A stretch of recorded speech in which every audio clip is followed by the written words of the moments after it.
Hey, Dylan. Hey, Matt. So, it's our first podcast of the new year. It is the first podcast of the new year. Which means we're done Christmas stuff, and that's not great. But, dude, no. We're not going to bring it down. We're going to keep this party train going, dude. Well, no, we're staying Christmassy. Let's address a couple elephants in the room thus far. This was not the strongest year for big deal Christmas drops. No. Which is why we're starting with something that came out last year.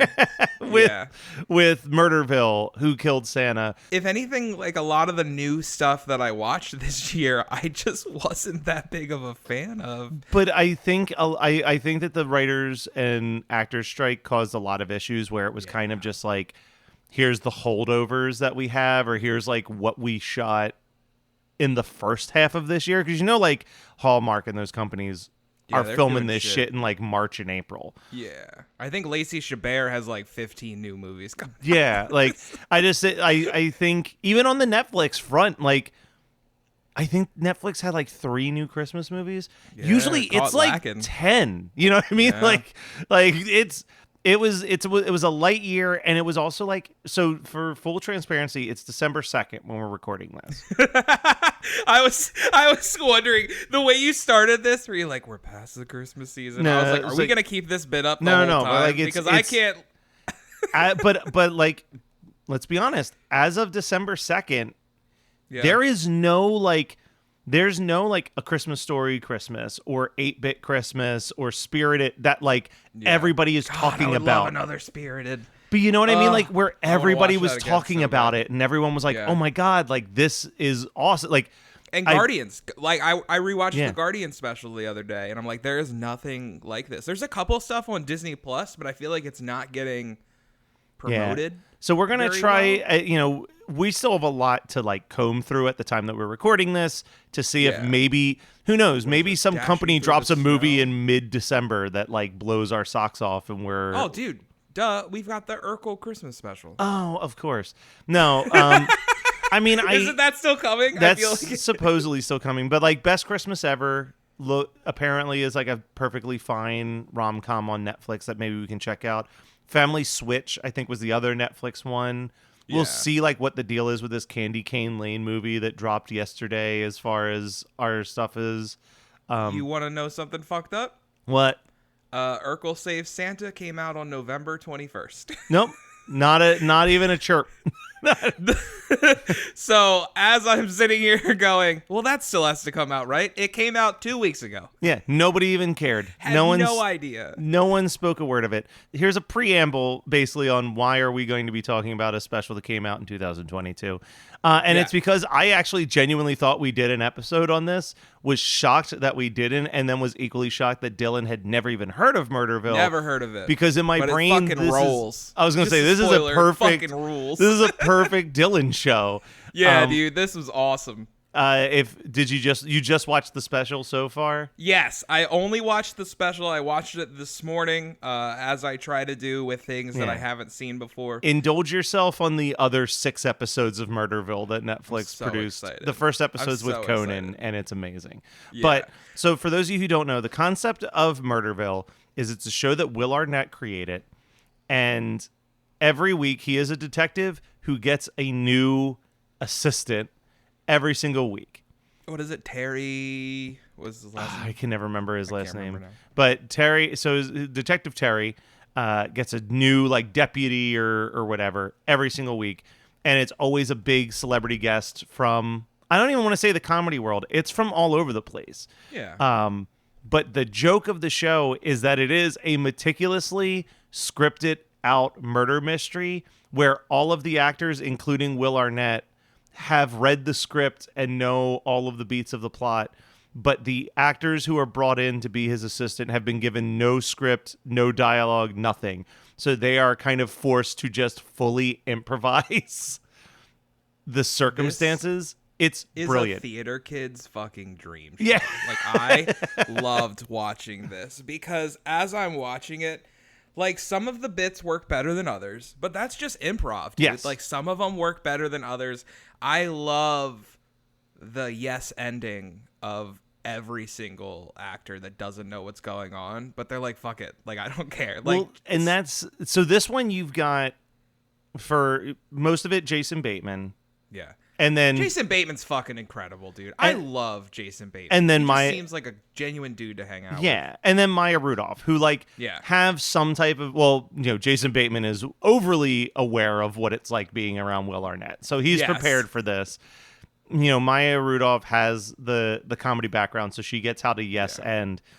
When you watch those other 6 episodes, like the first episode, it's Conan, he's great, but then they get like Marshawn Lynch. They get like these football players. They get like people who don't have those backgrounds, and they are just so confused by everything that's happening around them. I can't wait to check out the other episodes. Listen, this was fucking awesome from the moment so the beginning bit where Jason Bateman is just sitting in his apartment and Marshawn they're sitting there. And Jason Bateman is playing a junior detective to Will Arnett's Detective Terry, and they're gonna go play bodyguards at a Christmas party at City Hall. And Will Arnett looks at him and goes, "You gotta always be on your game. You gotta always be watching." And the moment fucking Marshawn Lynch in a Jason mask and chainsaw kicks the door down, I am cackling. Even before that, there's him talking about how he hates Christmas. He's like, but I'm going to do my Christmas tradition. He's eating Nakatomi pizza, and he puts in a VHS tape that's labeled Die Hard, Only the Good Parts. But yeah, he's like, search this room. Do you see anything that could be dangerous? Could you see anything that could be dangerous? Yeah, he's like, no. Like, nothing in front of me. Nothing in front of me. And then he busts open and he goes, see, that's your problem. You got to think outside of the room. You got to be thinking. He takes his mask off and Jason Bateman. Listen, this could totally be, they could have informed Jason Bateman beforehand, but I absolutely love when he sees who it is. Yeah. And the same thing when they reveal who the Santa is later. Yeah. I love his genuine, what the fuck? Marshawn Lynch? My favorite. Johnny Blaze? Yeah. My favorite thing is Marshawn Lynch going, oh shit, is that the guy from Justified? Yeah. Or no, what was that? Ozark. Oh shit, you got the Ozark? Which says that even he didn't know what was happening. They just were like, because I think they tried to bring in as many of the past actors to do those quick little bit parts from the first season. It's such a bummer that Netflix didn't see the value in this. It's so, I can't even imagine it's that expensive to produce this. The sets look cheap as hell. Their job is to be security guards for this big Christmas party at City Hall, which the more you think of it, the less it makes sense.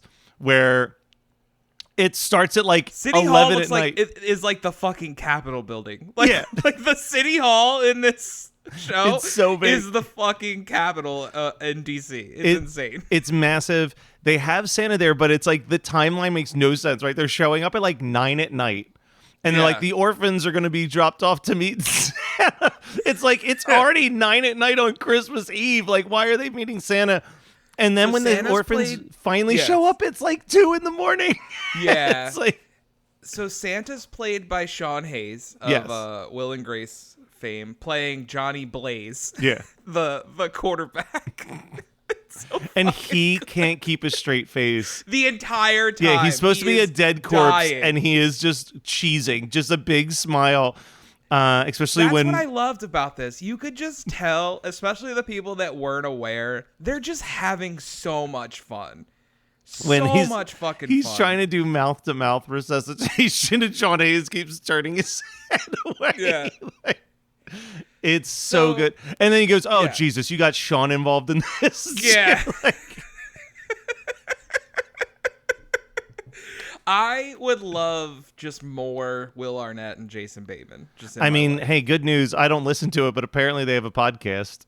Oh, really? There's a weekly podcast. It's Sean Hayes, Will Arnett, and Jason Bateman just shooting the shit every week for like an hour. That's awesome. And I'm really glad you said it was that, and they weren't like, and they go back and watch all of. No, it's just them hanging out. I was like, God, I do not want to do that. No. I'm very excited for the Scrubs podcast to almost be done because that was my one my one dipping my toe into that scene, and I was like, this sucks. Can't do it. There's not good stories. They're just like no. They just recap the show that I've already seen a million times, and then occasionally you'll be like, oh, that's one of our writers in the back playing a patient. It's like, cool. Yeah. Could have learned that on a commentary track or a wiki. Yeah, I was going to say. I was like, there's a reason that they kind of like, you need to get interesting people to do commentary tracks. Like, I always liked when, the Roadhouse DVD had Kevin Smith and Scott Mosier come do a fucking commentary track. That's what I want. Yeah, I want people that have no connection to the movies. I've said it before, one of the best commentary tracks of all time is Eli Roth doing the commentary track for the Blood-Sucking Freaks DVD that Troma put out, and he's just making up fake facts. Like, he's just bullshitting for literally an hour and a half, literally saying people's names wrong, like just completely winging it. Another good one that you wouldn't think would be good. This is so out of left field. The Scooby-Doo movie, the 2002 Scooby-Doo movie, phenomenal commentary track with the entire cast. Yes. Like they're all just hanging out, shooting the shit. Well, that's what made the Kevin Smith ones really fun for a long time, because it was like 20 people in the room just like shooting the shit. 91 Donkey Lane is a magical apartment complex that contains immense power but lacks intelligent inhabitants. What is happening? I'm getting texts. Why are we getting a lot of texts? People found out what we did. Oh, dividing Mike Myers into an infinite amount of tiny Mike Myers? Listen to 91 Donkey Lane for free on Spotify or your favorite podcasting app. More at 91donkeylane.com. See you there, you donkeys. So back to Murderville. Back to Murderville.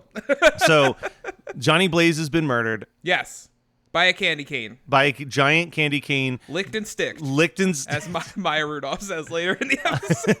The candy cane was an oversized novelty candy cane that was licked to a point, and they heard some jingles as it happened.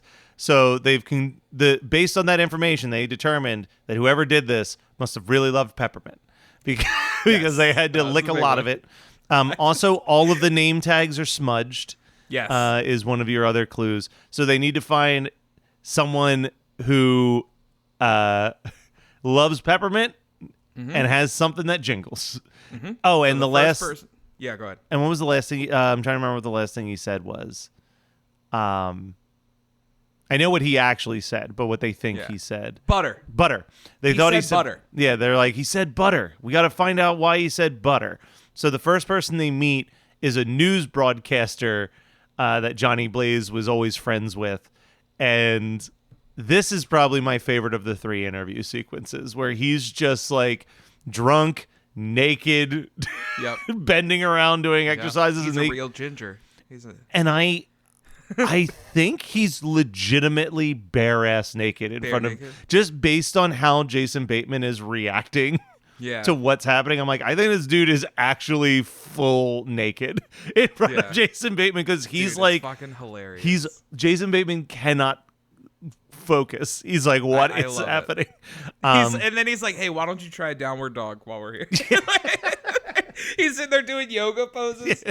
So he, the motive here is that he owes Johnny Blaze $9 million from a bad putt. Golfing. It was a golfing match, and he owes Johnny Blaze $9 million. To which Jason Bateman the whole time's like, "That's a lot of money." I love that every time like they introduce a new suspect, whoever's there is like, yeah, it's them. Like, they did it. It's so good. And then they finally bring in Maya Rudolph after that first interaction. Maya Rudolph is a national treasure. She's so then they have to go and interrogate Johnny Blaze's assistant. And this is where they're doing good cop, bad cop, and he keeps changing it on them. Like, we're going to do something that I like to call good cop, bad cop. Bad cop, good cop, bad cop.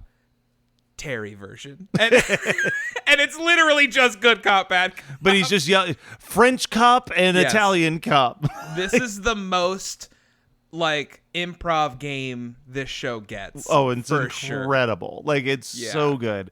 They find out with her that she's wearing a necklace that jingles. Yep. Because because Johnny wanted to know where she was at all times. Yep. And then Johnny he thought also renamed her John. he renamed her John. Because Mia was too hard to remember. He made her take peppermint breath mints at all times. Because her breath was awful. Yeah.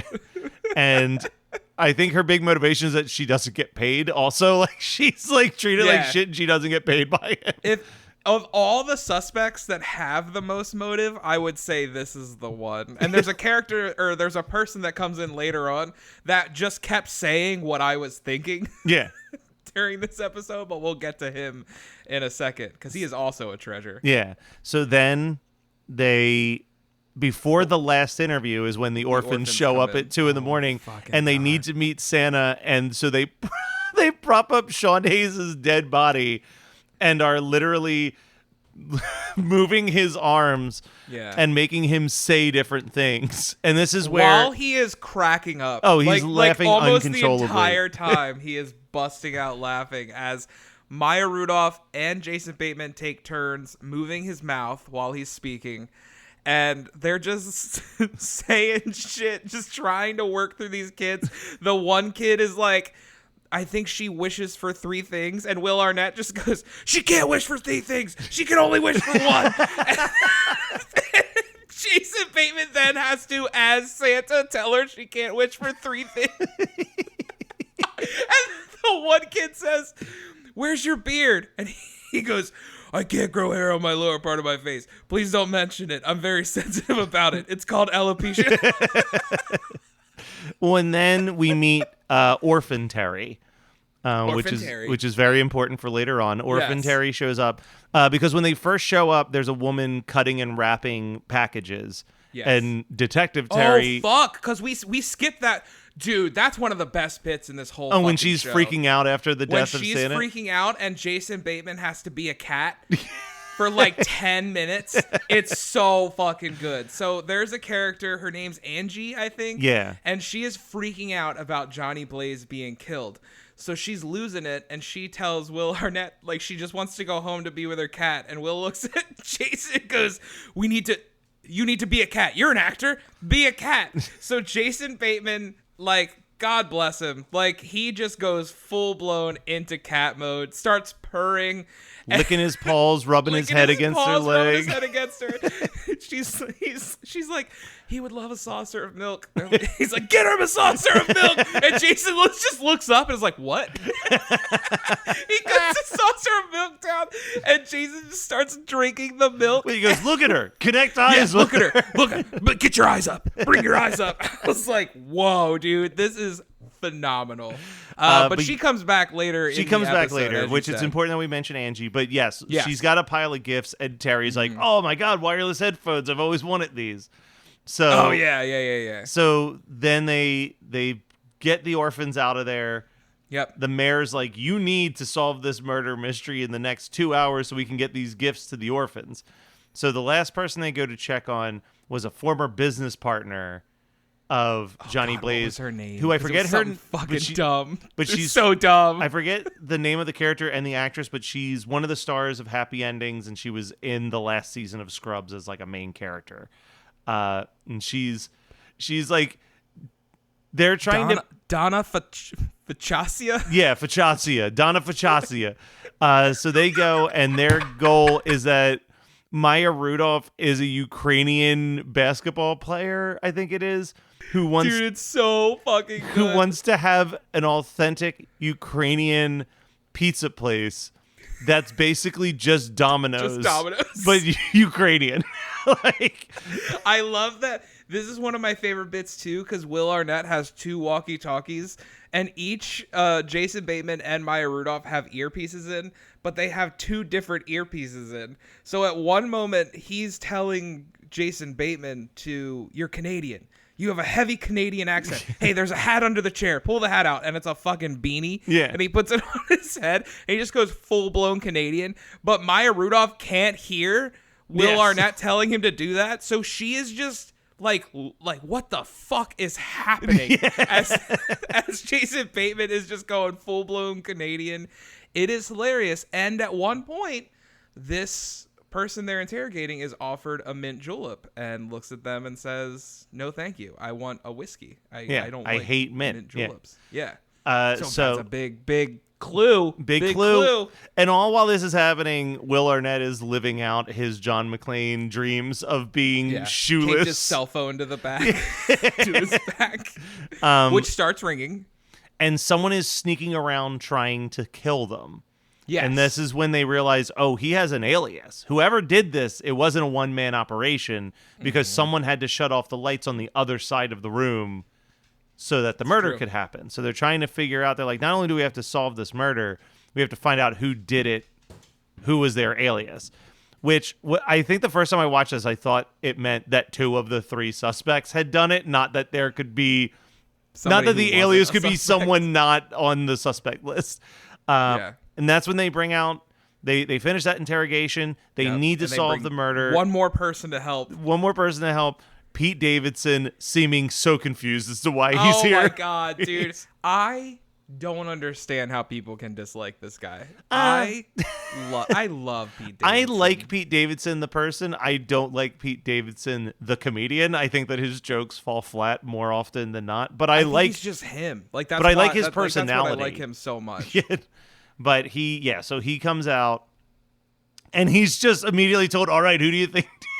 Yeah, like even Will Arnett brings that up. He's like, "Well, Pete, you've been watching this entire case play out." After this extensive case, who do you think did it? So they're each handed a present. Yeah, we have to go through this one by one. They're given each a present. handed a present, and Will Arnett says, "Hand the present to who you think it is." Yeah. Pete Davidson, this entire time, after he's been told the story in 15 seconds, just goes, "Well, it's the girl. It's the girl in the pink pants. Like she's the one that loves peppermint. Like she loves peppermint. She fucking killed him. Like that's what's happening." So they each have a present, and they need to hand it to the person they think it is. So everybody's lined up. The 3 suspects are, and Maya Rudolph takes the present, stares all of them down, and hands the present to the mayor. Yeah. She goes, "Inside job." Jason Bateman takes his present, stares all of them down, and then sets the present on top of Johnny Blaze's body. It says suicide. I ruined a suicide. A suicide. There were no clues that pointed to a suicide. And then Pete Davidson. I love that Pete just admits what they're doing. He goes, "Which one's the spearmint girl?" And they're like, "It's that one." She goes, "Well, I think she did it, but I'm just going to be a dick," and hands the present to Will Arnett. And he just goes, "Whoa!" Well, then my favorite thing is then he reveals that it's the first person, the news broadcaster. Yes. And Maya Rudolph's like, "No fair, I didn't even meet that guy." Yeah, I didn't even know this guy. I've never even spoken to him. And then it's revealed that his alias or his assistant was Angie, who was wrapping the gifts, and they arrest her. And then she reveals that there's one present she didn't wrap yet, and it's a bomb. Oh my God! And this so is my good. favorite thing because I've concluded that they got the wire cut wrong. Like the wire cut clearly in my mind was the blue one that wasn't Christmas colors. There was a red, a green, and a blue wire. And they just cut any random wire, and they're just like, "Hey, you saved the day, great job." Well, so I don't know if you saw, but it starts off with, "Pete, we got to solve this," and he just grabs all 3 wires and rips pulls them them out. And then I think it was Will Arnett that's like, "We didn't prepare for that," and they then fixed it and kind of cut back to them trying to figure out which wire to cut. So they stop City Hall from being blown up. Yep. It's time for Detective Terry to drop off the gifts because they're like, "We're not going to get these gifts to the kid's house in time." And he said, "I can do this." And he loads up his car, and he's speeding there, and he shows up dressed like Santa, and he's giving everybody gifts. And after all the orphans get their gifts, he sees that there's one box left that says Terry. And he opens it up, and it's the wireless headphones that he was looking up earlier. Noise and canceling. Yeah. And he's like, oh my God, Santa's real. And he puts them on, and he can't believe that the noise canceling works. And then it cuts to Orphan Terry looking real sad.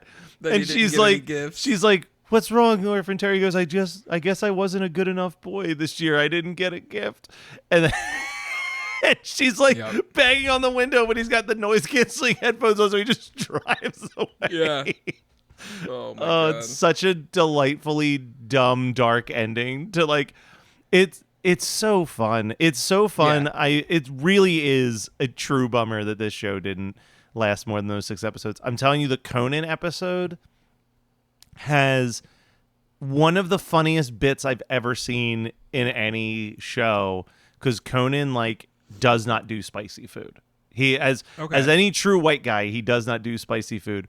But there's a scene where they're interrogating someone at a restaurant, and the guy won't answer questions unless the food is eaten properly, which is slathered in hot sauce. Oh my God. So they're like pouring hot sauce on the sandwich, and Conan's eating it, and he's sweating profusely while trying to talk. And every time that he puts the sandwich down, Will Arnett just starts adding more hot Oh my sauce God. to That's it. fucked. It's so good. So this is done. Like, there's no season 2 happening? No, I mean, which is fine because it's like not a serialized show, but it's when you watch it, you're just like, I could have done 10 more seasons of this. Like, yeah. Like the fact that like, and don't get me wrong, I love this show, but the fact that Big Mouth is the longest running show in the history of Netflix, and like Murderville couldn't get a second season. It's like, how much more did an animated cartoon cost than basically like black box theater improv show? Yeah. Like, I just don't get it, but that's unfortunate. And it's not, I won't jump on the Big Mouth hate train, because I like Big Mouth quite a lot, but a lot of people don't. Like, it's insane. Like the perception of that show has definitely shifted when it first came out. I think it's just going too long. I think it's the opposite of another Will Arnett Netflix thing. Like BoJack Horseman, I think just got better and more appreciated as the episodes went on, because it kept getting deeper and deeper and deeper. There was more to it. Yeah. Big Mouth, it's like, all right. Like, I actually thought that this was the last season. It felt like the last season, and then I read like, oh no, next season is the last season. Yeah. Like and I was like, well, where? Like, they graduated. Like, this whole season was about graduating. Like, what are we going to do? A season of just their first? Unless they do like a giant time hop, and it's like, all right. I didn't know they got older. Like, yeah, well, I think I've only seen like the first season and then the Christmas special. Didn't. Like, let's say that they're like in 4th grade.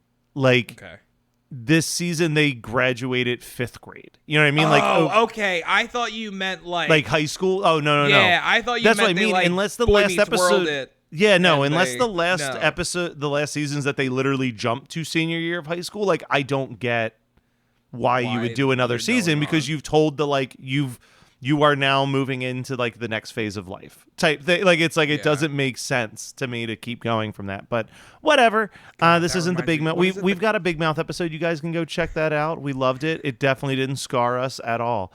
Dude, it's so fucking funny though. It is so fucking funny. I have to I don't want to rewatch the whole episode, but I do want to rewatch the Krampus Vader segment. Johann. Yeah, Vader Johann. Oh God! All right, I'm definitely watching that bit after we're done this. It's so fucking good. Well, Dylan, I know that we didn't kill Santa Claus. Dude, we didn't kill Santa Claus. Did you? Whoa, now we won't stop till the big ball drops on New Year's. Happy holiday, have a great holiday, have a merry happy holiday.